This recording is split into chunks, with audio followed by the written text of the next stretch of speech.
Jared knows what moms really want for Mother's Day. The opportunity to just sleep in and dream of perfectly folded laundry. There's no better way to compliment mom's peace of mind than with a piece of fine jewelry from Jared Jewelers. A sparkling diamond pendant necklace, or even gold hoop earrings. Perfect for the woman who keeps everything in your family perfect. This Mother's Day, be the dad who went to Jared. Now get 20% off store-wide for Mother's Day. Exclusions apply. See store for details. There are some things in life that just shouldn't be forgotten. Like bringing your keys when you leave the house, setting your fantasy lineup, and most importantly, having Hidden Valley Ranch to watch the game. Especially if wings are on the menu. Those creamy, zesty Cool Ranch flavors take each spicy, savory bite to an unforgettable level. Hidden Valley Ranch. Only serious about flavor. Every team, every topic, everywhere. This is Believe. What's up, babes?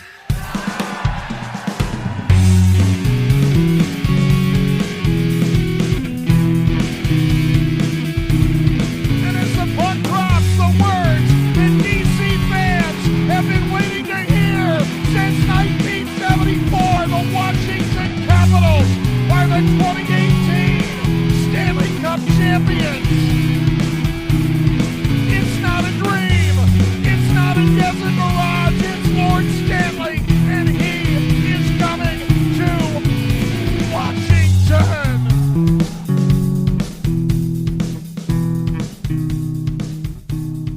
Welcome back to Japers Rink Radio. I'm your host, Greg Young, and today we have, I would call him friend of the podcast, but I think at this point it's probably like best friend of the podcast.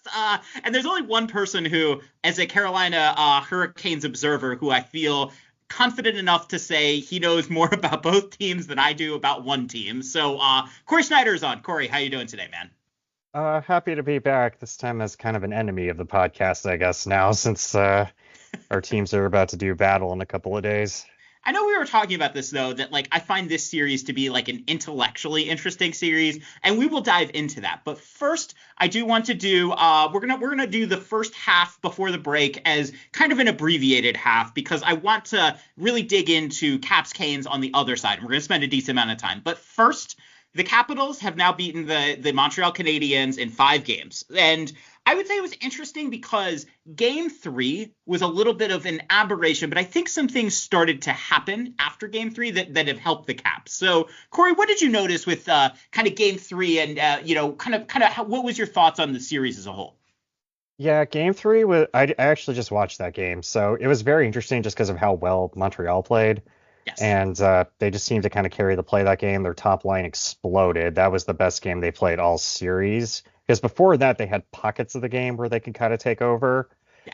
And in Game 3, they just seemed to have all wheels clicking. And even then, I feel like a lot of the goals they scored were gifts from the Caps. Yeah. Like Carlson bobbles a puck off the faceoff when Sandin makes a turnover off the wall. Yeah.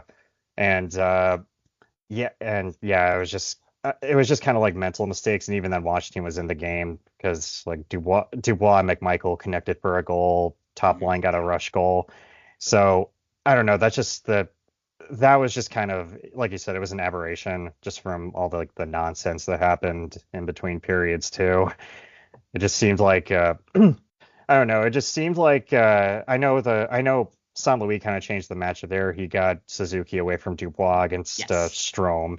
And I think that definitely played a role, just because like that top line doesn't really have like the speed or kind of the defensive awareness to keep up with their top line.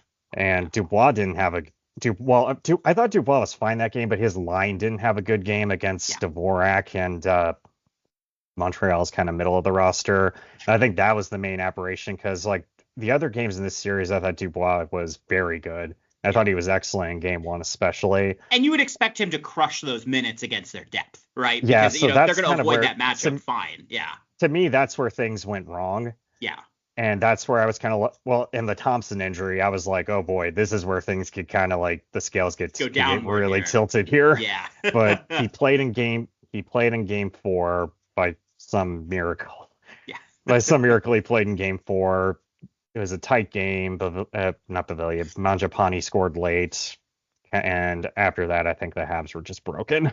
Yeah. And I mean, one of the things that we noticed here at Japers Rink was that after game 3, it seemed like the Caps really kind of tightened defensively in a way. And I think game 4 was one of their better defensive games, at least from what we could see in terms of shot suppression. You know, I wouldn't say they played a consistent 60 minutes on all facets of the ice, but I think 5v5 defensively, they seemed to kind of tighten things up a little bit. And I think that extended to most of game 5. I'm not going to say they had a great game 5. You know, they obviously get a 3-0 lead and are able to kind of hang on there a little bit. But I don't know, one of the things that, that was something we seem to notice. Does that make sense to you? Like, what did you kind of see? Was there an adjustment the Caps made after, or was it just kind of continuing and then keep trying to get PLD on the Suzuki line? Kind of what was your read on the effects after game 3?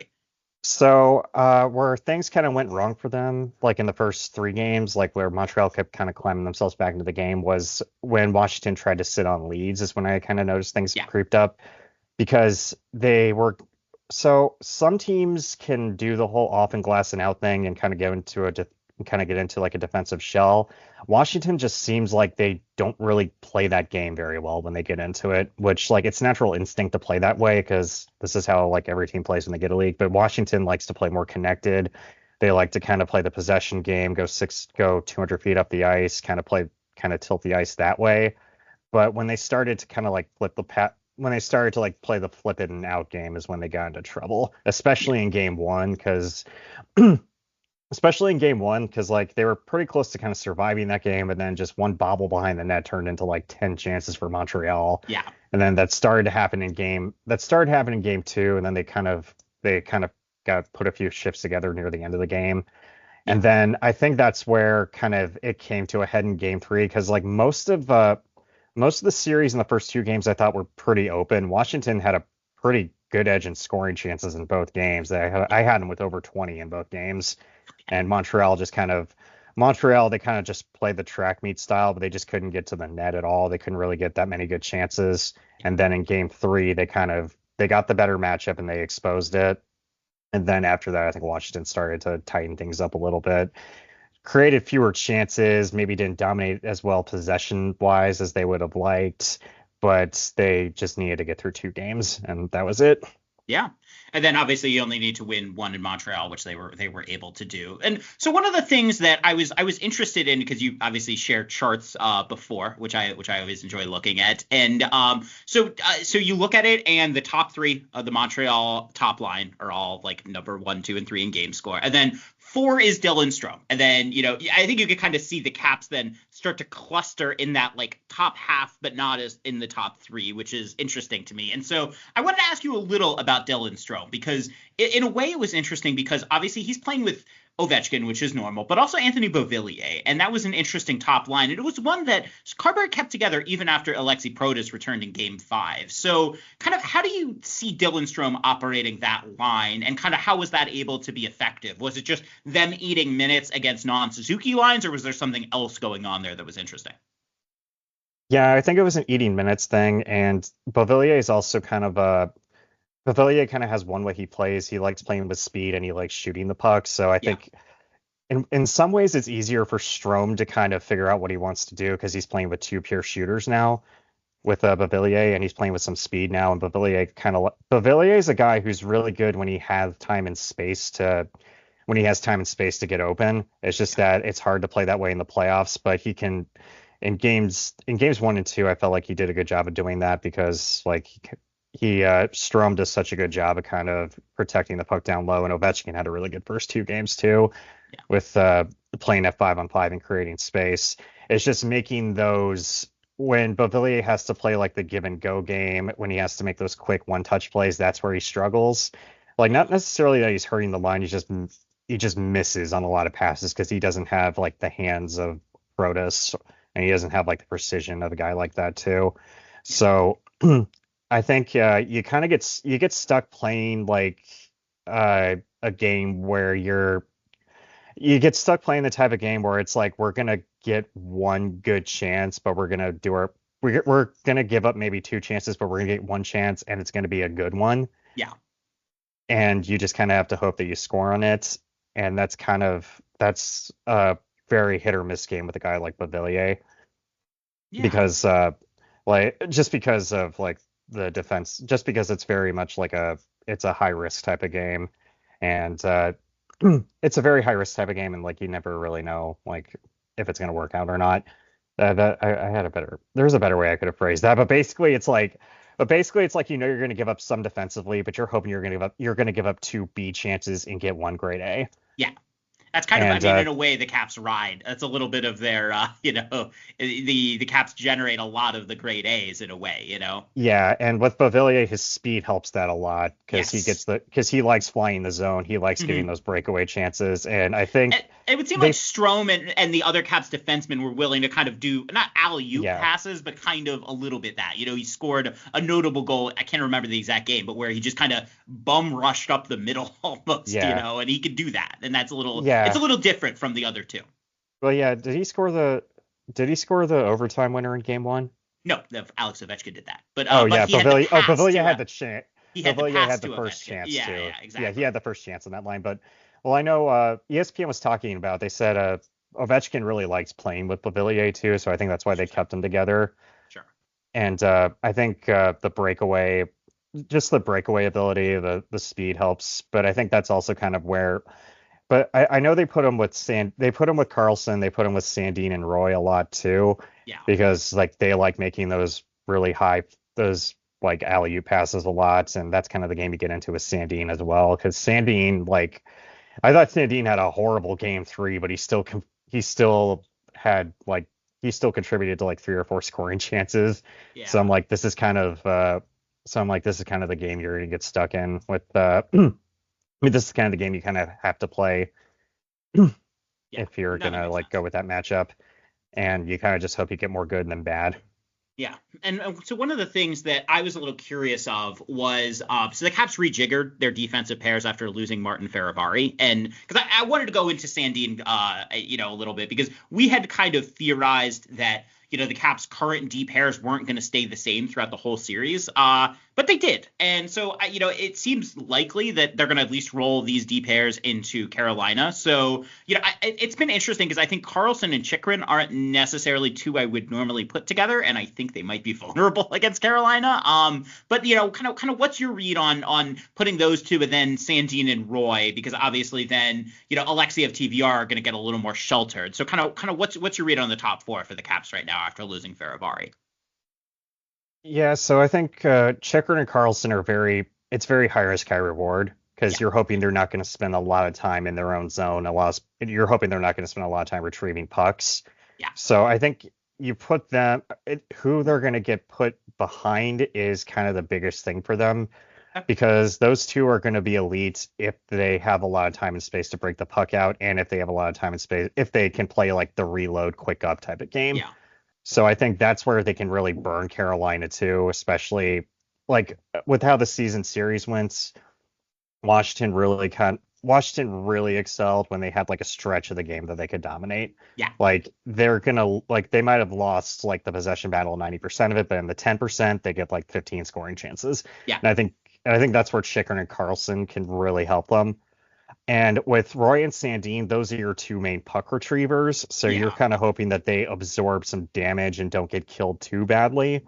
But if they're also behind the top line, you're hoping for counterattacks too. Yeah. And that's where like they almost stole game 3. Yeah, and I'm a little curious kind of then, because I mean, we're talking about almost similar kind of play. This might be more of a philosophy question, but I'm gonna ask it anyways here, which is we're talking about like Sandin and Roy and Chychrun and Carlson as kind of, I don't want to say having overlapping games, but maybe having kind of similar strengths. And I think the typical thought with D pairs is balancing. You get one that's good at retrieving and one that's good at zone coverage or whatever, right? But like it doesn't seem like that's where they're going. So is that what is it? I don't know if there's one right way to do it, but I'm a little curious, kind of your thoughts on that. Yeah, it also kind of Chychrun's such a hot and cold player too with his play in the defensive zone, because like the way that they're playing now, it's like you have one offensive pair and one like defensive pair. Yeah. With so I think you might want a little more balance, but I think that's just how it's shaking out now, and they might. But I don't know. What I do like about Carberry is he does switch his D pairs a lot. He's not really married to keeping them all together. And during the regular season, I felt like I saw Chikrin out there with like almost like 3 or 4 different partners in a game. He moves stuff around a lot more, Yeah. I think, than Brendamore, which we'll get into a little later. But yeah. Yeah, so I think I don't know, he's flexible. This is also his like, I mean, it's a second playoff appearance, but like his first one where he's going deep in the playoffs. Yeah. So I think we'll see how he changes there too, because that's where I was a little worried early in the series when they started playing like the high flip game so much, and like they almost lost game one from that. It just doesn't seem like they're built for that, you know? Yeah, I don't know. It just seemed like they did stuff that was out of their. They were trying to do stuff that was a little out of their comfort zone, out of the way they play, and I'm like, what's going on here? Like, I'm like, especially like in the third period, just strange plays you're just not used to, you know? Yeah, I was like, is this a coaching thing? Like, is this Carberry's inexperience showing? Is this the players kind of doing their own thing and kind of just reverting on number instinct? Two. But I'm gonna say number two. So let's do an even briefer recap on Devils and Canes, because I was joking with you before that I've already kind of forgotten that the Devils were in the playoffs. And, I think when the story of the 2025 Stanley Cup playoffs is written, the Devils are going to be a little sub-chapter, I guess you would say. But what did you think of – in a way, it was interesting because I looked at kind of the underlying numbers, and they were okay for Carolina, but not exactly as dominant as I would have thought. And I was reading that a lot of the game seemed to be decided on special teams. So what was your read of the game at even strength with those two? Yeah, so it went in waves because Carolina just thumped them in game one badly. And then Devils made adjustments in game two. That game was more of a coin flip. Mm-hmm. Devils controlled pretty much all of game three and almost lost the game because they gave up 2 power play goals late. And Freddie Anderson played out of his mind that game. And then game four, another special teams win. Carolina sat on a lead for the entire game. Game five, Carolina looked horrible in the first period. They were down 3-0. They got It was bizarre destroyed. how bad they looked. Yeah. They got destroyed, and then Markstrom just took a dump in his crease in the first 10 minutes of the second period. Gave up an awful goal to Stankoven and Hall. Mm-hmm. Somehow Jackson Blake sneaks a puck through his blocker pad to score the second goal, and then Svechnikov scores on a missile from deep, and then it's tied. Mm-hmm. Devils get the lead right back, and then Aho scores on a 5-on-3. Aho scores on a 5-on-3, and Markstrom is committed to a pass that is not happening because Jarvis is looking at Aho the entire way, and Aho scores on an empty net. And then he plays out of his mind the rest of the game, and Carolina dominated the last 2 periods, 3 periods technically, and finally scored on a power play in overtime. And it was an interesting series, and I thought this series was going to be unwatchable because both teams were playing pretty lousy going into the playoffs. And the Devils were injured. They were even more injured as the series went on. They had no healthy defensemen in the playoffs. No. So, I mean, they were skating Brian Dumoulin like 35 minutes or something. They had Jonas Siegenthaler just came back from a broken leg, and he played like 35 minutes in the last. And he was like obviously not healthy, I thought. Yeah, right? Dougie Hamilton was also injured. Yeah. Yeah, so like Carolina should have won this series. It was a lot more they still won it in 5 games, but it was a tight 5 games. But I don't know. I just feel like that's how the playoff. This is just how the playoffs are, though. There's not a lot that separates these teams, I think. Because even like with the Caps in Montreal, like those were close games. And I saw a lot of people saying like, oh, like they barely beat Montreal. Oh, if X, Y, and Z happen, like Montreal wins this series. And it's like, I think people kind of forget how the playoffs work. Like you can say that about almost every series. Yeah, like and just how close. Like there hasn't been a lot of just. I mean, the only series I think that's been a total thumping is the Florida Tampa Bay series, which shocked me. Yeah. But it's been this series. This series was very close, but I don't know.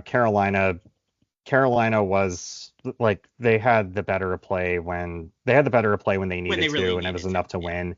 Yeah. And the special teams, they didn't give up a single power play goal all series. They outscored the Devils when the Devils were on the power play, which is that was the X factor because the Devils had chances to get back into game 4 and they didn't. They could have won game 5 on the power play and they didn't. So, Corey, what analytical value could you actually take from this Carolina Devils series, given that we kind of just talked about how beat up the Devils were and how they really had no healthy defensemen? So I would say what's encouraging for Carolina is that I feel like their best players like won the battles that they should have. Yeah. And I feel like they kind of show that they're not gonna. I think what they showed is that they can play different ways now. Yeah. So like they're not such a I don't know, they're not such like a forecheck driven team anymore. They can play the rush game, they can play the counterattack game a little better. Yeah. And they're a little more malleable than they used to be. This is not a big all season they were not a big shot blocking team, but that really helped them get through what they did in game 3.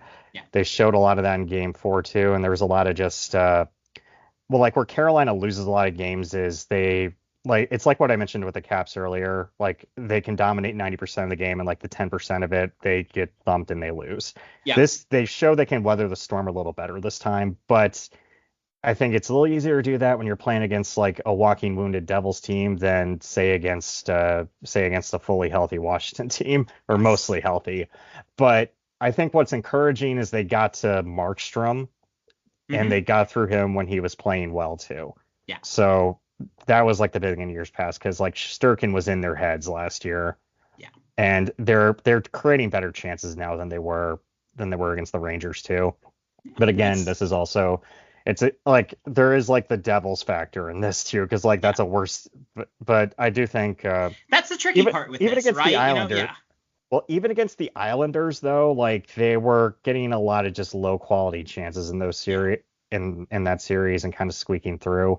But against the Devils, I think they were creating better chances. But the games were a lot more open than I thought they were going to be too. Like they weren't as tight. Like sometimes as first round, I feel like sometimes stuff is more open than you expect it. You know, I don't know. It was interesting, but I did notice that too. Yeah, there were a lot of trends from left to right. Well, I've been noticing that about the playoffs in general the last couple of years. There's not a lot of carryover from like from one game to the next anymore.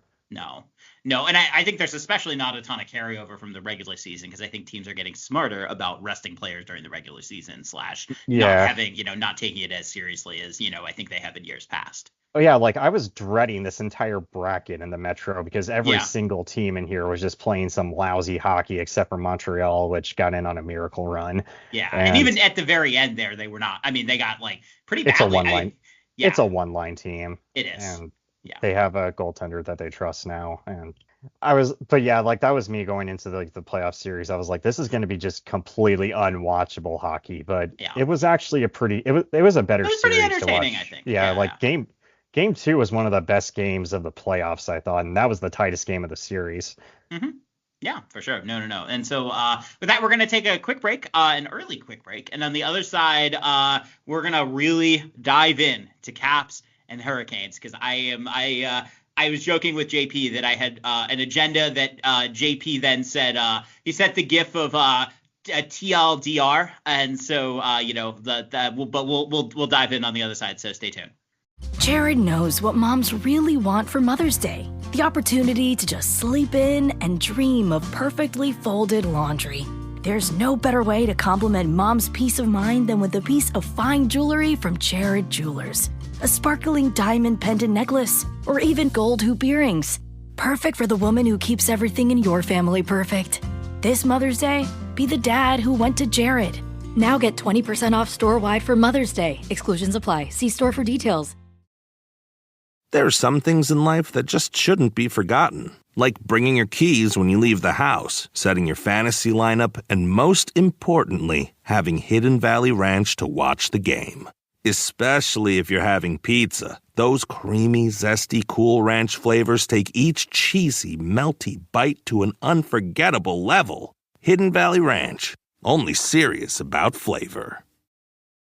Welcome back. Still here with Corey. And Corey, we are going to do it. We're going to talk about the Washington Capitals playing the Carolina Hurricanes. So I want to start systems, and then we're going to talk personnel, and then we're going to kind of go even more specific than personnel. So let's start with Carolina. Obviously is known for a very aggressive forechecking and cycling, right? That is, we all know what to associate with Carolina hockey. So has that held as true this year? Because I know you had been sounding the alarm bells a little bit to me early, and it seemed like things were kind of coming together late. And so, what exactly is like your read on, the way that they're playing right now?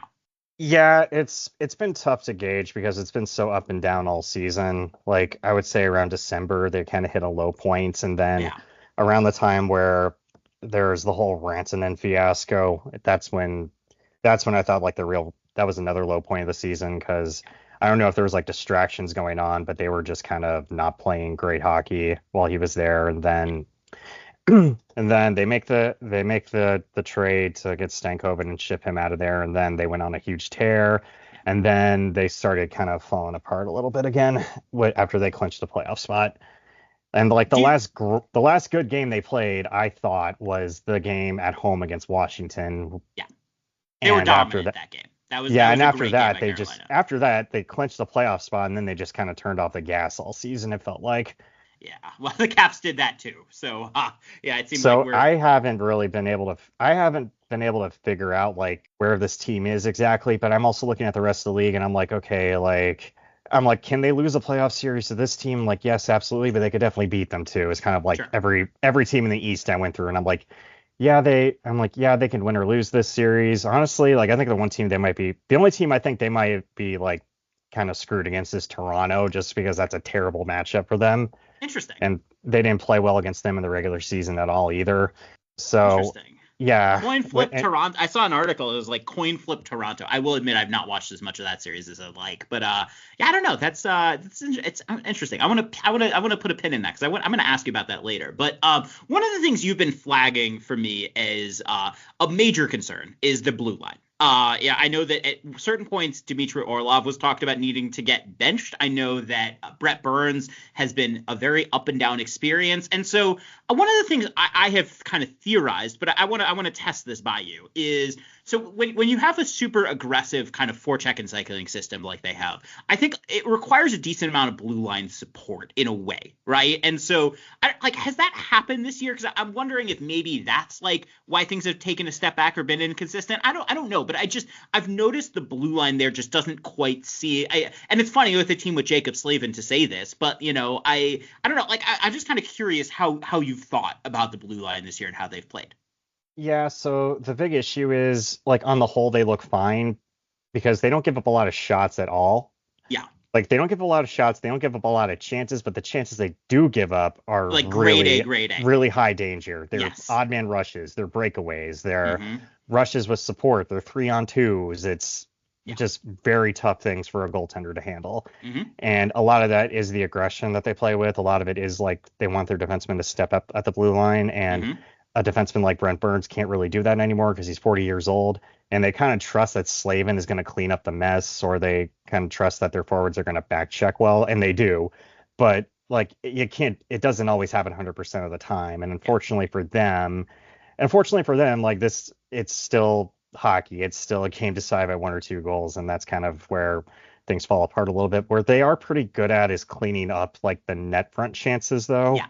So like when it gets into a cycle game, they're very good at boxing out down low. They're very good sticks to disrupt passes. Yeah. But they do kind of live on the edge with it, because they're okay with they're okay with leaving a guy open, but they just have somebody there to break up the pass to kind of intercept it and start a rush the other way. So if you can get above the stick, then it's a chance. But it's also like if you're playing against a team with a little more like cerebralness in their offensive zone play, like that's when they can get picked apart. Yeah. Or like if you're just a step ahead of them, because that's like if you remember the last game they played against Washington, the last game they played against Washington, I think it was early April. Yeah, that was the Canes had a dominated play the first, and then the Caps were clearly the better in the second and third. I think the second period. But like what happens to them a lot, it's kind of a snowball effect. Yeah. So like they get they get beat once, and then they just kind of let it like snowball into 2 or 3 chances or shifts in a row where they just can't get the puck out of their own zone. They can't clear it. They can't do anything. and teams just kind of recycle and reload against them. And that's where like the biggest issue has been this year, because like in the all three zone stats, in terms of rush defense and which shots they give up the most, the biggest area where they struggled is giving up shots from the neutral zone, or from plays that start in the neutral zone. Yeah. And all of them are from reloads, which are from clears that get picked off and reloaded the other way. Yeah. And what does this team like to do? Clear the puck high off the glass all the time. Yes. So that's where I think Washington especially goes to school on that, because like they have a good coach, they have a very mobile defense core. So I think that's where this series is going to be decided. Yeah. Well, I shouldn't say that. I think we're going to see a lot of this in the first couple of games and how it goes from there, and see if Carolina can adjust from that. Yeah, I want to talk about this. So this brings me to Brendan Moore, and I want to kind of talk about this in a couple of different ways. But here, one of the things that I've heard, and you know more about Carolina than I do, and so I'm going to compare and contrast this a little bit. One of the things that we had talked about when I first came back from the podcast is how good a Carberry is at making adjustments in game. So this brings me to kind of one of the things I was going to ask about Brendan Moore in a couple of different ways. And so I'm going to start with this way, which is, so Brett, like one of the things that we talked earlier in our podcast about Carberry and making adjustments when I had you on, I think in December, to talk about this and how good he is at making adjustments in game. And I think one of the rap on Brendan Moore is that maybe it's the Canes play a specific way and they play a specific way, and that if the team does something else, that they don't necessarily make the adjustments as quickly as maybe a Carberry might. So do you think that criticism is fair, and kind of what are the ramifications of it if it is fair? So like the thing with Brendan Moore is that with adjustments, I think there's a lot of like the players have a lot of leeway with what adjustments they make. Okay. And they kind of like they kind of just play the type of game that's in front of them and what's situated to them. Like against the Rangers 3 years ago, the games in Carolina were very forecheck driven, and the games at MSG were very transitional. They were very like played off the rush. They were played very connected. And what Carolina did a lot was they kind of accepted that was the type of game, but they had a lot of they were carrying the puck in a lot. They were just kind of doing nothing with it. They were cycling the zone with it all the time, and nothing was getting open. So I think as time went on, they started getting kind of better at it slowly, but the roster got better with him. But with Brendan Moore, what's frustrating and what's understandable about him is like he looks at like one or two moments in the game where the tide kind of changes. Yeah. And he's kind of like, well, if we don't do that, then we're going to be in good shape, because a lot of his a very Brendan Moore speak is we took a breath on this ship, they score, and it's 2-1. And we just kind of we got to get back to our game and go from there. And it takes a disastrous type of game for him to start making some like overhaul type of adjustments. Like they have to get blown out and kind of like get the doors blown off him pretty badly for him to make adjustments. Yeah. Yeah. And so then this kind of because one of the things we talked analytically about with the Caps is, obviously they're a very, very good team. And I think this kind of showed at times in the Montreal series at kind of a rush and slot. Sorry, there's a bit of a tongue twister there. Slot shots. And they're good at counterattacking on the rush, too. This is something I know Jack Hahn has talked about. So I guess, what do you think they're going to try to do to slow that down from the Caps? And, if we talk about Rod Brendan Moore not being able to make adjustments to it, what's kind of your thought of like what their initial punch might be? And if there is a counter punch from the Canes, what that might look like? Yeah, so Carolina, if they're going to counter against you, a lot of it is from the neutral zone and turnovers. Mm-hmm. And a lot of it's from like loose plays there. So I think they're going to forecheck them pretty hard and try to get them to flip the puck out a lot. Yeah. And then kind of force like a broken scrambly type of play in the neutral zone and kind of attack from there. But against the Devils, they were doing a better job, and they've been better this year at creating through exits and kind of just putting two or three passes together, because like they're still kind of an average team at that, but in years past they were like towards the bottom of the league with it. Now there's like the ability to do it, which is kind of what I look at in the playoffs too, because like you think of Florida last year. Florida was a team that plays very similar to Carolina, but there's still the ability to create those like a bit of a counter punch if a team those is counterattack not chances and chances off the breakout too. That's the main thing, because I think that's the difference maker. Like in the all three zones data that I track, a majority of rush shots and rush chances come through defensive zone exits. Yeah. So putting 2-3 passes together with support and getting out of the zone from there, not counterattacks where you're banking on a turnover. Yes. So I think like you have to have that type of game in you if you're going to succeed at all. And I think like I think like the additions of Goss Despair and Sean Walker have helped there a lot because like they don't play much at 5-on-5, but the minutes they do play, they dominate. Mm-hmm. And like I think that's going to be I think that's going to definitely play a factor in this series because they play a lot behind the top line too with Aho and Blake.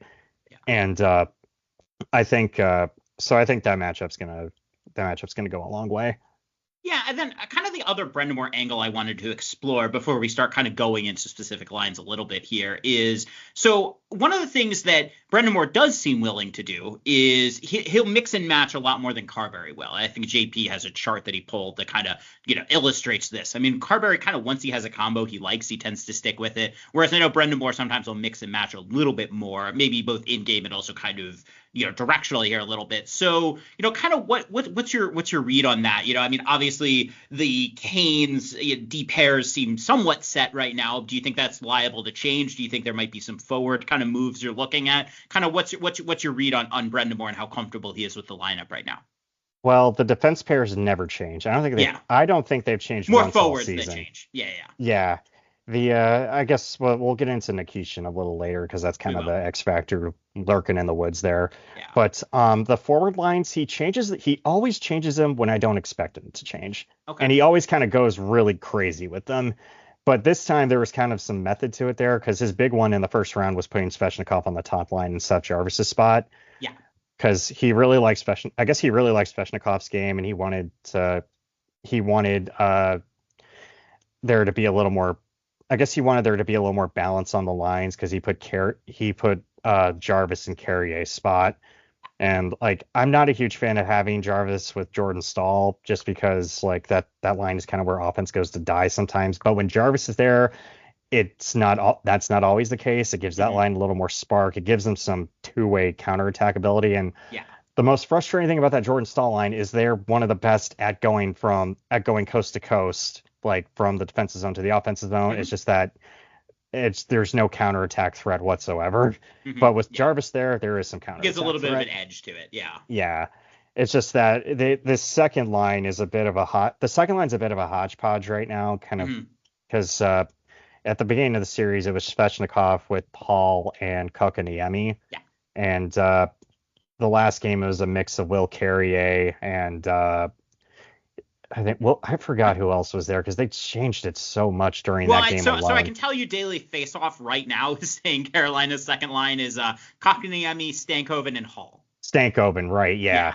Stankoven was on the Jordan Staal line earlier too, and they were hoping Stankoven could be like Jordan Staal or Seth Jarvis Jr. on that line, and he was in game one, but after that his play kind of dipped a little bit, especially in game two. But he's kind of, I don't know. Stankoven's an interesting player because like his floor is really high, and he has kind of his floor is pretty high, but he always has like a game or two where he's like the best player on the ice. Yeah. And it's a pretty big X factor for them right now, especially while like the top line had a bit of a 5-on-5 malaise in the first round, and that's kind of how it's been all season for them. But like the lines got thrown in a blender from where they were in the regular season, like in the last few games, because I thought they had something set, but they also had a lot of forwards playing well, so it was kind of tough taking a few guys out of the lineup. Like Mark Jankowski had like 9 goals or something in the back half of the season. He had to sit, and Roslovic got benched after the first 3 games. Yeah. And Roslovic's a good player too. And I've always liked his game. Yeah. Yeah. But I don't know, they like Jankowski for his size, and he's better at faceoffs. And they I don't know, they were getting. I can see you rolling your eyes through the screen a little bit, but that's okay. Well, I don't know, because like Roslovic is very much, I don't know, Roslovic is another one of those guys where he grades very well by my stats, but like fans aren't like the hugest fan of him if he's not scoring. Yeah. Because like, I don't know, he gets killed a lot for not scoring on grade A chances, but he's getting them is the other Yeah. thing. But I don't know, the speed on that fourth line helps, but Jankowski's more of a traditional fourth liner, and Jankowski's also, I don't know, he kind of gives you what Roslovic does, just not as much of like the counter strike ability that he has. Yeah. So I don't know. It's negligible in the talk fourth about line. Stahl a little bit, because I think from the Caps standpoint, we kind of think of, any line that has Stahl on it's going to be the shutdown line. Is that, I mean, we just talked about putting Jarvis on that line as giving it kind of an edge, but where do you expect the Stahl line to match up? Because I think for me with Carolina, that's kind of my analytical entry point when it comes to line matching, is thinking about where Stahl is going to go. So where do you think Stahl is going to go? And am I thinking about this in a flawed manner? Is there another line I should look to as kind of the anchor line? I don't know. Like, what's your read on this right now? Well, so this is Busting out the interesting. notepad. I like this. Yeah, this is interesting because I think Brind'Amour, he will go with Stahl, but sometimes he goes with Aho too. Yeah. But a lot of it is like who the matchup is, because if it's a more physically imposing type of matchup, he goes to Stahl. Yeah. Whereas if it's power versus power, he'll go with Aho. Like if it's McDavid, he'll go Aho versus McDavid. So talent versus talent will be Aho. I guess then that would put me where. What the heck do you think about PLD then? Even Yeah. I mean, so I think He's kind of Stahl both. versus. So I think Stahl versus PLD is the matchup he should chase. Yeah. Because I think Aho can win a matchup against Strome and Ovechkin. Mm-hmm. Where, yeah, I would agree. Although with that. if Protas gets put on that top line, I think this is a different story, because then it's going to be kind of a give and take type of game. I'm leading to that. So let's put a pin in that for now. I'm going there. Yeah, but it's also they keep in mind though, they also jumbled the lines again. Yeah. Because it was Stankoven with Stahl, now it's Jarvis, and with Jarvis there, that's more of a counterattacking type of shutdown line now. Yeah. But again, the first round, it was Jordan Stahl, Slavin, and Burns against Heischer nonstop. And then right after the first game, Keefe split up the top line and put them all in three lines, I think. Yeah. And that helped New Jersey a lot, because they at least had one matchup where they had the best player on the ice all the time. Whereas this time, I think it can go either way, because he trusts Aho enough to play a shutdown role or play against the top line now, and he'll ride him pretty hard. But if it's a physically imposing matchup, I think Stahl usually gets those minutes. And I don't know, as much as grief that Jordan Stahl gets, he still wins these matchups. Yes. It's just a matter if he's going to score any goals while he's out there. Yeah. Well, in a way, it's almost like a mirror of each other, because I think one of the things that was very obvious from the Caps-Habs was that they were going to try to match PLD with Suzuki as much as they could, right? And so for me, I think Carberry is likely to try to put PLD on Aho. That would seem to be kind of the thought, because especially if they end up putting Jarvis back on the top line, although with Stretch, obviously that's still an offensive angle too, and then you kind of say, okay, like.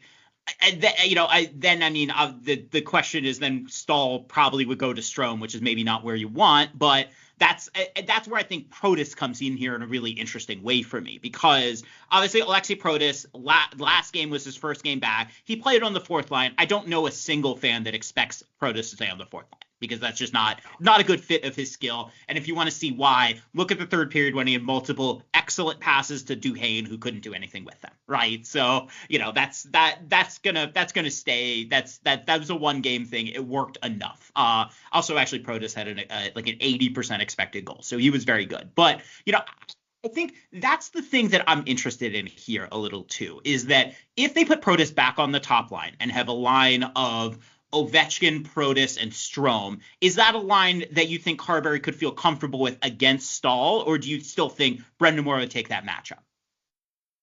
So I think Brind'Amour will take that matchup, even if Protas is there, just from how much he trusts Stahl, in these situations. It's just it's a matter of whether or not he's going to play Aho against that line is my thing, because Aho's the guy you want on the ice for the 19-20 minute range in these types of games, and you want him to, I don't know, you deal with whatever defensive chances they give up, because you want them to score the other way, especially if you have Svechnikov on that line too. Yeah, that's why he's up there now. And and it to me, it also depends on how much the Kotkaniemi line plays too, because sometimes that line doesn't play it. Sometimes that line gets not fourth line minutes, but they play the least at 5-on-5.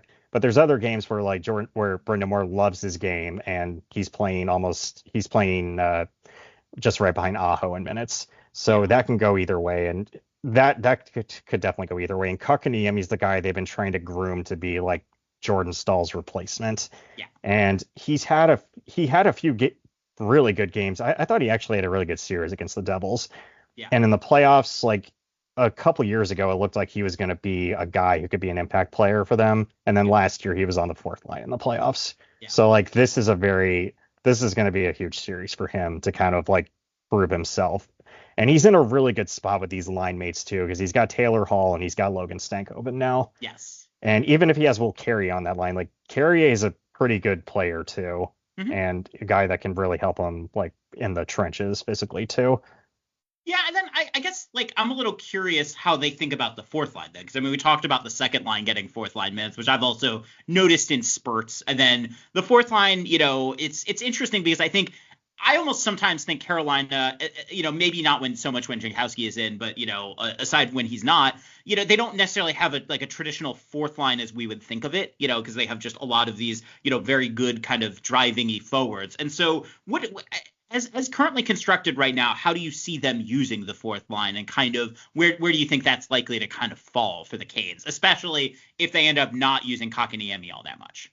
Yeah, the fourth line kind of plays a little more than your typical fourth line does. Really only if a game gets super tight or super out of hand is when they get like the traditional fourth line minutes. Yeah. But when Roslovic was there, they were playing a decent amount, and in game 2 against the Devils, they were actually pretty impactful in that game, just because Roslovic and Eric Robinson have really good counterattack ability because they're both fast. Mm-hmm. So I think there's definitely some trust there. And I don't know, Robinson was a guy playing on the second line early in the season though. And so Brendan Moore definitely likes him. He definitely trusts all these guys. And I think he likes Jankowski too, because he wanted, I know they wanted Jankowski just to have a little more consistency on the fourth line when they lost Jack Drury. Mm-hmm. And they had a guy from Charlotte playing those minutes most of the time while he was out. And I don't know, if you look at it's a tiny sample size. It's 2 games, but Jankowski was really good on the fourth line in those games. If you want to laugh, look at his expected goals on Natural Stat Trick. It's actually really funny. Yes. But I don't know, he does trust that bottom 6 a lot though, to kind of not get killed out there and kind of win their minutes. And we'll see how it is, because like Washington is a pretty good 4-line setup type of there with Nick Dowd, Duhaime on that fourth line. So I think it'll be a good matchup. Yeah. Duhaime, Dowd, and I suspect Anthony Beauvillier, which will be interesting when he goes back down there. Yeah, I don't know. I think what's so interesting to me about this series is that you almost have like 2 true 4-line teams like playing against each other, and each of the 4 lines, I think, maybe I would say the Caps' third line is maybe the one that is like I don't want to say weak link, but maybe the one that of the 2 coaches that, the one line that doesn't get trusted as much. And so I don't know, like I'm a little curious, like that to me then says, because I mean that line absolutely crushed the minutes, the albeit limited ones that they played against the Habs. But to me, if you're going to beat Carolina, you need 4 lines in a way, right? Because Carolina's going to roll them, and I just don't think the Caps have the kind of high end talent to win a series only playing like their top 2 lines all the time, right? And so I don't know, like how do you think that's going to fit in? Yeah, so that's the big thing for me, because where Carolina's lost the series is because Carolina's lost their playoff series in the past because they didn't have the best player on the ice. Yeah. On either time, because against the Rangers, Panarin, Panthers, Barkov, Kachuk, Reinhart. Yeah. Rangers again, Panarin. Yeah. And Adam Fox. So that's where the X factor is, because the top line versus top line is going to probably decide this. Unless it's a draw, then we'll see how the depth goes from there. So from watching the Habs series, I think something Caps fans should be excited about is Ryan Leonard looks really good. Yes. He looked really good in some of those games, especially in game 2. I think I had him with 5 chance setups. Mm-hmm. Like I mean, granted, they went to Eller and Mangiapane, but still. Yeah. I mean, Mangiapane Which scored is the part of the biggest goal of the problem. series. Although Mangiapane scored a very big goal that I would actually say I think Dovesh just whiffed on it. I don't think he was as much looking for Ovechkin as people said. I think he just missed it. But Yeah. either way. Yeah, but yeah, I think he looks like he's poised for some kind of breakout there. So Yeah. I don't know. The third line could play more of a factor than you think in this series versus Carolina's 2A, 2B line with Kotkaniemi, Hall, and Stankoven, because I think those are the Stankoven and Leonard are probably like the matchup and the depth that I would look for the most here, because one of those guys could have a game where they just go off and it might swing a game or two. Because like Stankoven did that in game 1, and Leonard I had as the highest rated cap in game 2 for whatever that's worth. No, I think he's been kind of quietly fantastic in a way that's interesting, because I think the rep on Leonard was that he was big and was gonna I don't know, maybe not flashy, but was gonna draw a lot of attention. But to me, actually, I think and Jack Hahn had a really good post on this I think a few days ago, basically talking about a lot of the little things that Ryan Leonard seems to do. And so I guess I'm a little curious. I think a lot of Caps fans are frustrated with the idea of putting him with Eller and Mangiapane on the third line. I haven't hated it, because maybe they're not scoring, and obviously Eller is finishing is not going to be great. But I don't know. To me, it's they almost have him playing the right way on that line, and I am okay if that line. I mean, I'd obviously like them to score, but for me, a line that's getting 65% expected goals, regardless of matchup, is a really powerful, useful thing. And so I don't know.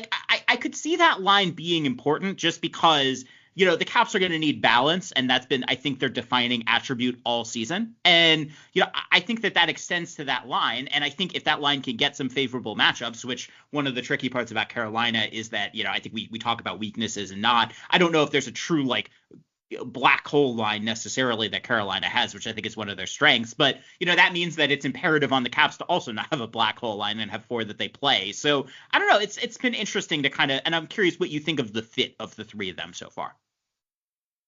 Yeah, so I think it's good for Leonard as far as his future development goes, because he's the best, he is the most skilled player on that line and arguably the best player on that line right now. Yes. And he's letting a lot of the play go through him. Mm-hmm. He's kind of figuring out how to beat NHL defensemen. He's figuring out how the system works. He's figuring out how to read off his teammates. And I think it bodes well for him in the future. Whether or not it makes an impact in the series is kind of where it's a little questionable. Sure. But I think it bodes well for him in the future, because he's getting comfortable in the NHL, and he's looking like he's going to be an impact player once he moves up to the higher lines, especially. Yeah. And so one of the things I kind of wanted to talk about here as an overarching theme as we kind of start to get closer to the finish line, although I still have a little bit more I want to go to, is the role of physicality. And so obviously when you say physicality, I think a lot of people think of Tom Wilson throwing big hits. But actually, one of the things I don't necessarily want to go in that direction. And instead, I look at a player like Alexi Protas, who I kind of put a pin in earlier, and now I want to expound upon, as someone that I would say uses his size effectively, not in terms of delivering big hits, but just using his wingspan effectively. And he's obviously a very, very good passer, and kind of using his stick in a lot of really creative ways. Doesn't draw as many, he doesn't commit as many penalties with that as you would think, although obviously he commits a few. But I don't know, where do you see the role of kind of physicality? Because I think the Caps obviously have a little bit of a size edge, and, could that matter? And because one of the things that I think could happen is, I know the Caps also tend to cycle in their own zone a little. They're a little, I don't want to say Carolina-y, although I think they have a couple of lines that almost play that way, especially when PLD is really rolling. But I don't know, kind of what's your read on that right now? And do you think that, that could have an edge at some point in the series for the Caps? Yeah, I think this is where the matchup is going to be big with Slavin and Burns, because that's the most physically imposing D pair Carolina has. And Burns has not been a physical player at all this year. No, and I think the moving with him is tough with that, in a way. Yeah, that's where to be physical effectively, you have to move well. That's part of the trick. Yeah, and this is where that weave game is going to be an issue for Carolina, because they can get away from Carolina's coverage pretty easily. Yeah. If they start getting rolling a little bit, and that's where I think maybe you might see Stankoven put back with Saul, because he's faster, and you might see Jarvis get put up back on the top line. Just to kind of So prevent, to kind of just balance because, things a little more. even then, like Stankoven is a tiny player, so I think that, but I don't know. I think size has less of an issue. It's more about just keeping up with them when they start to weave and like not getting fooled out by their defensemen. But I do wonder if they do kind of get sucked into like if they do kind of get suckered into like the physical game too, because like Montreal, like Josh Anderson, Tom Wilson were trying to kill each other all series. Yes. And like Wilson ended up winning the matchup at the end of the day. Yeah. And I don't know what I do like about this Canes team is like they're not big, but they don't really back down when a team gets physical with them. They play bigger than they are, I think would be what I would say. Yeah, and this is why I'm glad that Carrier's back in the lineup too, because he kind of he wasn't like for the last half of the season he was injured, and it was an injury where it was an injury that he could have played through, but he wanted to be healthy for the playoffs. Yeah. So he got it taken care of now. And I think having him in the lineup is a pretty big deal, like for like Carolina, in terms of like not getting destroyed that much on the forecheck and kind of winning their battle on the forecheck, so they have something going on there. Yeah. And I don't know. I don't know if like the Chatfield thing is going to carry over into the playoffs either, because it seems like the last game he fought Duhaime, or the last game. Did he fight Duhaime or Wilson? I don't remember. I think he fight. Was that no? It wasn't Leonard, but Leonard had a fight where he had but that was a different game. I think it might have been Duhaime. I don't remember off the top of my head. Yeah, I don't know. It just seemed like they settled it there. So I don't know if it's going to carry over into this series, but I know like based on like how they play each other in the regular season all the time, something else is going to happen. That's going to be that's going to be a big deal. I don't know. I just think it's a bigger deal for the fans more than the players though, because I would agree with that. Yeah, it just seems like, I don't know, the players, they settle this on the ice. Yeah, no one cares anymore. I mean, I think when I think of physicality, I'm not so much concerned with fighting as, like the kind of use of size to get the puck, right? And I think that I always look at like PLD as kind of the ultimate example of this, right? As someone who could kind of just use his size, like is very good at shielding in a way, right? And when he has the puck, it's hard to get it off him, especially in the offensive zone. I think against Montreal, for instance, in Game 5, he had this really good kind of area pass to Chychrun to set up the goal. But if you actually look at the thing before that play, he's possessing the puck and cycling it around the net, and it was very, very tough to get off him. And I think one of the things that the rep on PLD is that maybe he hasn't had the long playoff run, but the thought is as the playoffs kind of go, players like that are just kind of dogs on the puck like he is are players that might be able to kind of sustain effectiveness. Although obviously he hasn't necessarily gone on a super long playoff run, so I guess we'll have to kind of see if that holds. Yeah, it's a little like Kopitar on those old Kings teams, just from like that possession game down low that he plays so well.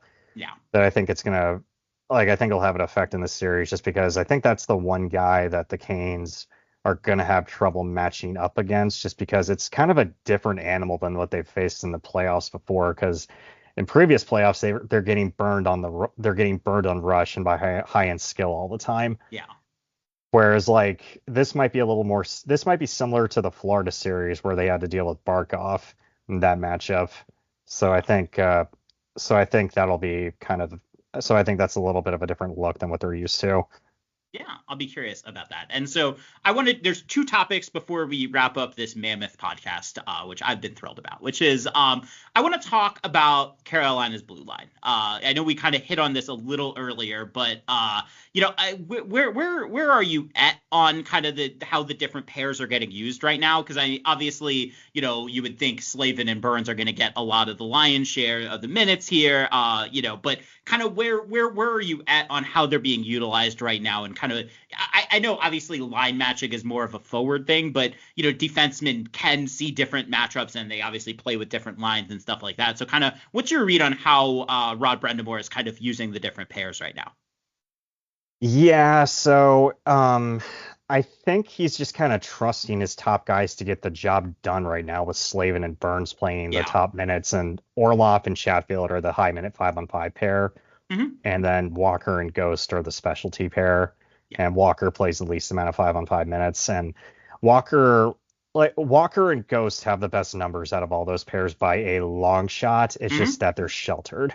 And they're sheltered not from competition. They're sheltered with how they're used because they're using the offensive zone all the time. Yes. And I don't know. I wasn't really crazy with how with how the D pairs looked for most of that Devils series at 5-on-5. I thought they were excellent on special teams though. So I don't know. I guess it's a fair trade-off there. But Slavin and Burns, they scored a lot, but they gave up a lot.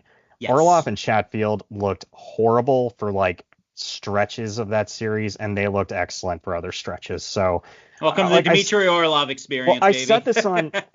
I said this on both social accounts. I said I don't know if players have like a sensor that goes off when they think they might actually get benched. Yeah. And it makes them play with more awareness. But I think Orlov absolutely has that because Nikishin is signed. He's ready to go as far as I know. Mm-hmm. And if anybody's coming out of the lineup, I think it might be him.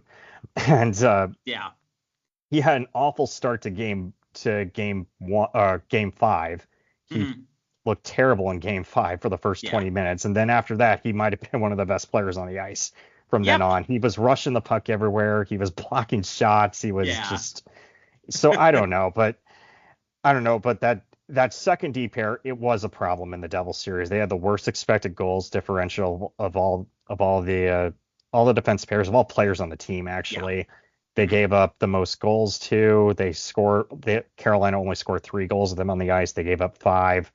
So that's the one pair I'm looking at is kind of like, oh boy, this is where things can go south just from the high risk type of game they play. But I just still wonder if, like, I think most of the fan base is convinced that Nikishin's not going to see the ice in this series because if anything that Brind'Amour is stubborn about, it's these defense pairs. He never changes them. He never adds to them. And I think if Nikishin does come in, it's going to be a 11 forward, 7 defense type of situation. Wow. Which is not what any coach I think would want to plan for, right? You know? Yeah, just because it's also like, the way I'm looking at it, I'd rather have Sean Walker and Nikishin over the lineup over Jankowski or somebody else in that, or even Robinson, to be honest. Sure. Than like taking Sean Walker out, putting Nikishin in, and having like a fourth line that's not gonna see the ice if the game gets tight. Yeah. If that makes any sense. That was the thing I was gonna ask about Nikishin, because I mean that would seem like the obvious thing would be Walker, but obviously similar hands, yada yada, right? But I don't know, like you talk about that they've kind of had the same pairs, so I don't know, let's say Nikishin comes in for a little bit. Do you have a little on kind of what he brings and what the Caps fan should look for?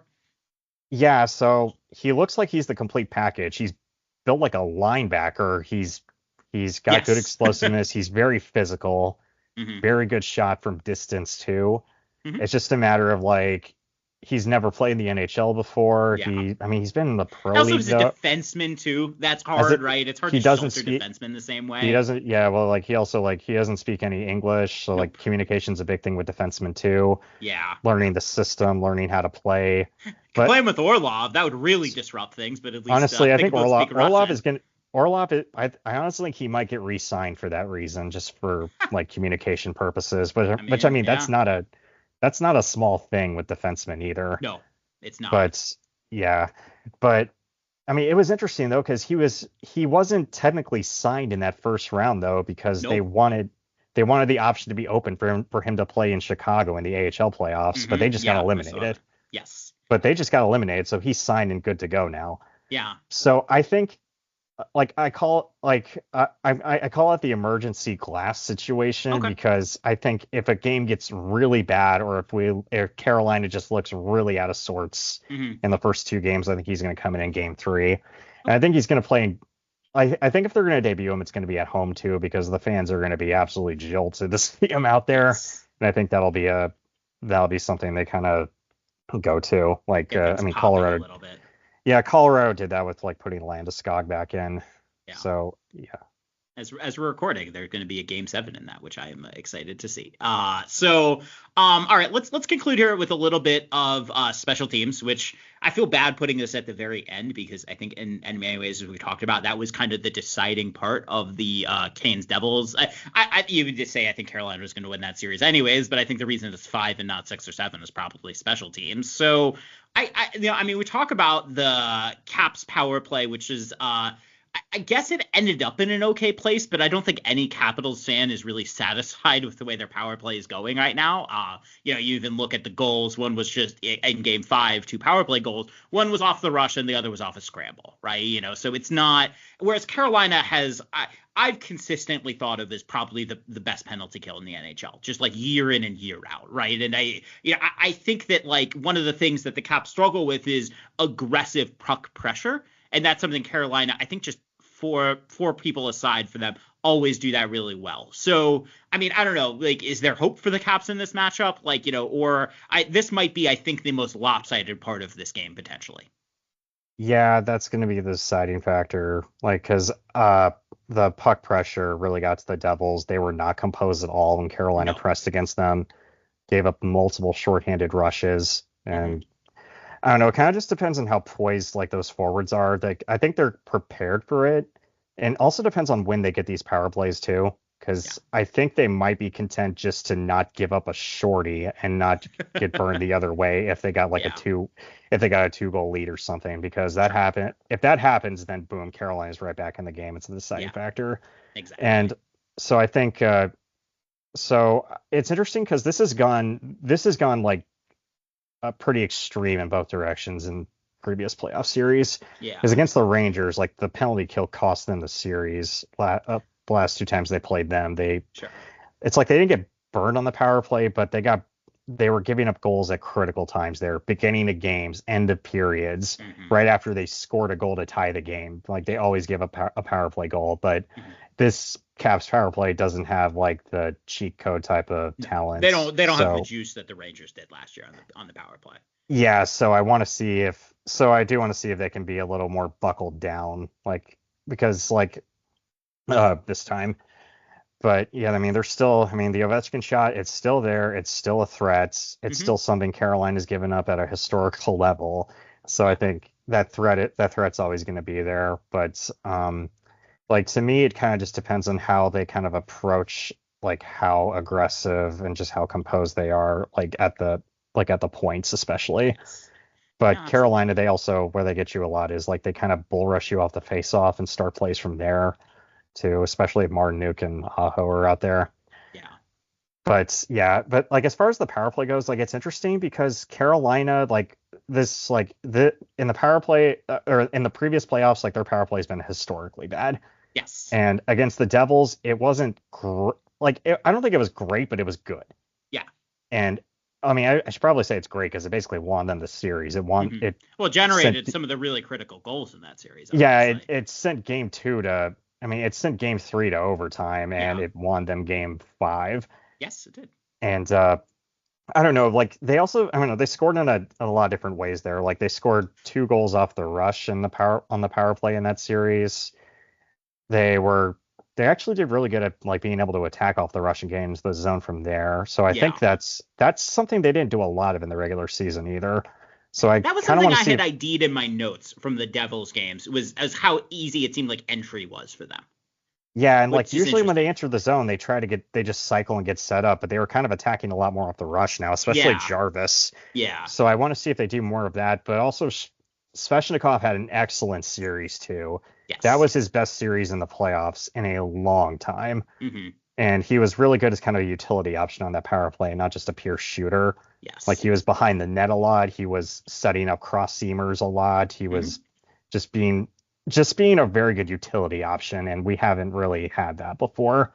Because Svechnikov has always kind of been he's a very good passer, but on the power play, he's kind of in that shooting mindset. Yeah. And I think the power play is also a lot more malleable. It's a lot more malleable too because a lot of guys move around a lot because Jarvis kind of quarterbacks the power play a lot more now, which frees up Aho to go in front of the net more. It frees Gus to spare up to kind of roam a lot. It frees Svechnikov up. They kind of swap places with Jackson Blake there, like in the high and low slots. So I think there's different looks you got to prepare for now. Yes. And it's, I don't know, it just seems like they kind of figured something out, but we'll see if it continues because the power play was god awful this season. Yes. And Yeah, that was what was striking about that, was really that like it was bad, and then it just, I don't know, but then you look at the personnel and it's very, I see the malleability point, right? Because I mean, obviously you would expect Aho to be somewhere in the front of the net, right? That's a lot of where he can live, and you would expect Gostisbehere to kind of be a roamer. I've always kind of seen him and Chychrun in ways, in similar-ish ways, in the way, because right now the Caps PP1 has Chychrun as a roamer, which I don't love, but I guess it's kind of working sometimes. But I don't know. But aside from that, I mean, with Blake and some of the different pieces they have on there, that they're guys that can kind of do different things, and that I don't know. I'm almost wondering if that's a more difficult thing for a PK unit to prepare for. That said, one of the things I am curious about is Alexei Protas is now back. And, one of the things you would say about the Canes power play is that, they don't necessarily have kind of like an anchor, like point guy in the same way. I mean, obviously, they have different pieces that kind of take turns with it. But, Protas and Wilson on the PK are like a shorthanded generation machine. And that might be something, I don't know, I'm just putting a pin in it. And I'm curious, if you think there could be opportunities there when those do get on. Yeah, there could be. Well, there could be, definitely, especially if they go into the especially if they rotate a lot. Yeah. And that's what I'm also wondering, if their power play was so good because they were playing against a walking wounded Devils team, missing like pretty much all their defensemen. Yeah. But still, like their PK has Nico Hischier and Jesper Bratt on it, and they kind of like they should play in kind of that really aggressive, like attack shorthanded type of way, but they didn't. Like they had a few chances to attack, to counterattack Carolina, and they didn't do it. Yeah. So, but yeah, Wilson and Protas are going to be a little more aggressive with that. And it kind of just depends if they can win the battles up top at the point. And I don't know. They were terrible at this in the regular season, but good in the playoffs. So that's kind of where I'm at now, because I mean, Brent Burns is not on the power play, and not on the first power play unit anymore, thank God. And he was like the most susceptible to get burned from there. But he is on the second unit, but they've also been kind of going very top heavy with the power plays lately. Yeah. But that might be a small little detail, because typically Protas and Wilson are on the second PK, but the second PK for the Caps gets a lot of ice time compared to the other team's first PK units. And so I don't know, like that might be something Carberry has in the back of his head, maybe just a little bit. Yeah, but what I really like about the power play lately is they've kind of moved away from being so focused on having a net front. Yeah. Because they rather have guys as like a shooting option now than having like a point shot with a screen, or just a screen in general. Because like I think they kind of realize that they don't have like a huge size advantage there, and guys are losing battles in front of the nets. Mm-hmm. And they rather just kind of have Blake open as a shooter, or Jarvis open as a shooter from there, or Aho. So I think they kind of moved away from that type of mindset. It's just a matter of whether or not they can connect on the passes, which problem all season. Good last round. We'll see how it goes we'll see how it goes next week. All right. Well, Corey, we've now discussed the second unit power plays matchup to the second unit PKs matchup. So I think we've done a good job of getting most stones unturned. Is there anything else you'd like to call to our attention? And if not, we can discuss plugs and get on our merry way here. No, I think we covered everything. Yeah. Okay. I think we literally covered everything, which was my goal. Yeah. So I'm actually excited about that. Yeah.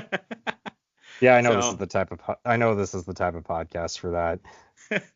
I look, hey man, this is why we love having you on all the time, is that you're willing to, I get nerdy with this kind of stuff. I mean, I'm citing like expected goals percent of, with my favorite, which is at one point the Protas Wilson PK unit, I think had a goal for every 12 minutes they were on the ice on the power play, or on the penalty kill, which is, that was really something. And then Protas got hurt and we didn't get to see it as much, but I would expect it. So, all right, Corey, Yeah. We didn't talk about the goaltending. That was the thing. Oh, frick, you're right. All right, let's do a little bit on that at the end. Freddie Anderson, what is up? I saw he didn't play in Game 5. Kochetkov is obviously a goalie. It's all crazy because, I mean, like, that could very well decide this series too. I mean, Logan Thompson, I think, was fantastic for most of the first 5 games of that he played. So I don't know, kind of what's your read on goaltending? I feel bad because like we don't know, or at least I don't know that much. I know you know more than I do, but like kind of what's your read on? Do you expect Freddie Andersen to be in Game 1, and if not, how confident are you in the Kochetkov?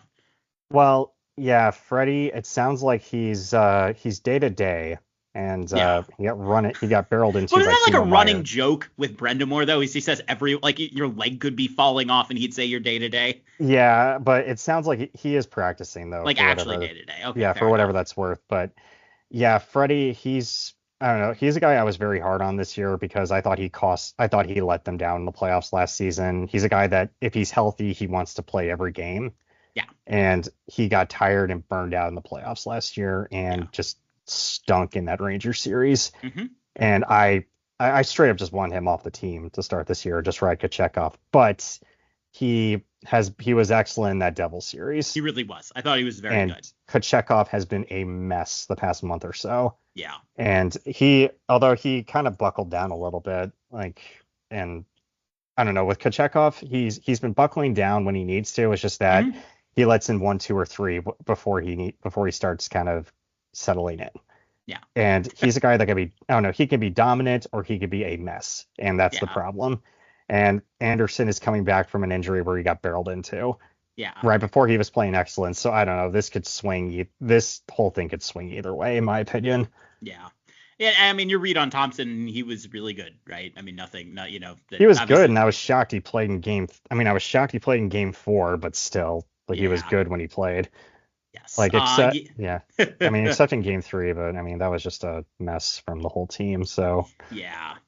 Every goalie, I think sometimes it's it happens. I think a couple of the goals, I think he had one in game 4 that he wasn't thrilled with on the penalty kill, but at the same time, look, I think it's funny. We talk so much about an exhaustive, in-depth analysis of the lines, but I don't know. Like, it could just really come down to, like, is Logan Thompson healthy enough to steal a couple of games, and that might do it. I don't know. But that's, that I think I have less knowledge about. And so I'm just going to say we'll wait and see until these games start. So, Corey, how about sorry, go ahead. I have more stuff I could say, but we've also been talking for an hour and a half, so. Yes. Yeah. It's, but I've had fun. So, okay. All right. How about, okay, let's say it this way. I'm going to give you 30 seconds to jam in whatever the hell else you want to talk about. So 30 seconds, go. Yeah, I just kind of wonder if the Thompson being a right catching goalie has any factor with how you prep for him at all in the Caps series, just because I noticed that a little bit in the regular season with Carolina. Mm-hmm. Just some of the shots, they were kind of aiming blocker side and it went glove side, and those are easier for him to catch. But yeah, that's kind of just that was just my one little final thought on that. But Thompson, I don't know, Thompson's season kind of mirrored Kochetkov's and Anderson's in a way. Great most of the year, bad down the stretch, and kind of settled in the playoffs. Yes, so we'll see how it goes from there. I think the thing you would say with Thompson is that the fact that his injury kind of, before the playoffs was an upper body, and it seemed like the legs were able to rest a little bit, and there wasn't so much concern with that being an issue. I think, he seemed fresher. I think notably, Carolina, or the game 4 was kind of or game 3 was a little bit of a weird one, but it happened. So I think I'm willing to just say that was just a weird game, and I don't think the Caps they were able to make the adjustments they needed, and now we get to play Carolina. So Corey, this has been a blast. I have more plans to have podcasts with you in the future, maybe next round, depending on how things shake out. But where can people find you and your various work? That is all Japers Rink supported and approved, and we use it all the time. Yeah, so my main website is all3zones.com. Mm-hmm. That's where you can buy subscriptions to my website. Yes. It has all in-depth stats on all 32 teams going back to 2016. It's a massive database now. I've worked very hard to kind of make this a little tiny business for me. Yeah. And you can find me on Twitter at Shutdown Line. You can find me on Blue Sky at all3zones.bluesky.com. And I kind of just post on both sites now. I don't really know which one is the main one anymore. And I'm actually going to be doing some series recaps on my Substack, which is all3zones.substack.com. I'm not going to go terribly in depth on all of them. I just wanted to get something out there on all 8 of them before next round. And I'm kind of just working away at just working away again through each series now. I'm actually doing the Washington one now. That's why a lot of the details from the Montreal series are in my head. There you go. No, that's good. That's good. And if you like the show, and I really hope you like it, because otherwise, why would you listen to this whole thing? Please rate, subscribe, review. We actually really do need the reviews. It's been really helpful. It's been really great coming back. If you like me, and again, I hope at least that's okay, because you've heard me now for an hour and a half. You can follow me on Twitter at GregY_JR. You can follow me on Blue Sky at Greg Young. I would say with Blue Sky, I'm probably posting there first, and what I feel like is useful, I post to Twitter second. So I would recommend going there. That's kind of, I feel like I enjoy that community a little bit more these days. But yeah, with that, we have JP is going to be doing a mid-series show, I believe. We also have Rob. We also have Adam. We also have different people in the Eastern Conference Finals, kind of depending on the result and timing. I believe I might have Corey come with Jay Fresh, so that'll be a fun little detail wrinkle there. So yeah, with that, Corey, it was a blast. Thank you so much for coming on, man. Yeah, thanks for having me back on. I know we're gonna hate each other the next 2 weeks, but we'll get past it. That's fine. Well, I mean, as long as there's not a lot of can we just agree to not talk about penalties? Like, let's park that. I don't care. They're going to call what they're going to call. I'll complain about Cap stuff. I'm sure you'll complain about Hurricane stuff, but let's not make this into some kind of existential discourse. Can we reach an agreement with that? Well, these games are going to be on during my daughter's bedtime anyway, so I'm probably not going to be like tweeting that much. Okay, good. We'll take that. All right. Okay. So with that, stay tuned for next week.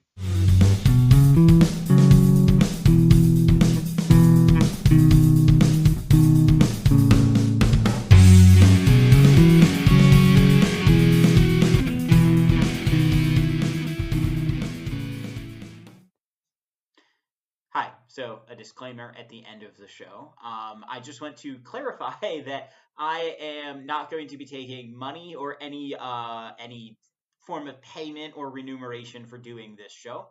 There are obviously have been ads in this show, but it's important to clarify due to my visa situation and the fact that I would like to stay in Denmark for at least a little bit here, that I'm taking no money nor any kind of remuneration for this show. So there you go. Jared knows what moms really want for Mother's Day. The opportunity to just sleep in and dream of perfectly folded laundry. There's no better way to compliment mom's peace of mind than with a piece of fine jewelry from Jared Jewelers. A sparkling diamond pendant necklace, or even gold hoop earrings. Perfect for the woman who keeps everything in your family perfect. This Mother's Day, be the dad who went to Jared. Now get 20% off store-wide for Mother's Day. Exclusions apply. See store for details. There are some things in life that just shouldn't be forgotten, like bringing your keys when you leave the house, setting your fantasy lineup, and most importantly, having Hidden Valley Ranch to watch the game. Especially if wings are on the menu. Those creamy, zesty Cool Ranch flavors take each spicy, savory bite to an unforgettable level. Hidden Valley Ranch, only serious about flavor.